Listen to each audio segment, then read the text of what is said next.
यवतमाळ जिल्ह्यातील नवीन घडामोडी पाहण्यासाठी आजच आमचा MH29 मीडिया या चॅनलला यूट्यूबवर सबस्क्राईब करा आणि बेल आयकॉनला प्रेस करा. MH29 मीडिया, बातमी आपल्या गावाची. अखेर त्या व्यक्तीची ओळख पटली. तब्बल 24 तास नंतर देह सापडला. अखेर शोधण्यास यशस्वी.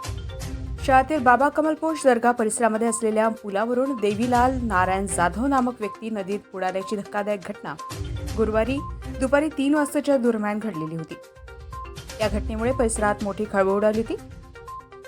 घटनेची माहिती मिळताच आर्डी पोलीस तात्काळ घटनास्थळी दाखल झाले होते. स्थानिक नागरिकांच्या मदतीनं नदीपात्रात शोध मोहीम सुरू करण्यात आली. मात्र सायंकाळपर्यंत घेतलेल्या शोधकार्यामध्ये संबंधित व्यक्तीचा कोणताही मागमूस लागला नव्हता. पाण्याचा प्रवाह व खोली अधिक असल्यानं शोधकार्याला अडथळा निर्माण होत असल्याची माहिती मिळते. त्यामुळे अधिक प्रभावी शोध मोहीम राबवण्यासाठी यवतमाळ येथील विशेष बचाव पथकाला पाचारण करण्यात आले होते. त्यांच्या मदतीनं पुढील शोधकार्य सुरू करण्यात आले होते. मात्र पहिल्या दिवशी अपयश आले आणि दुसऱ्या दिवशी 13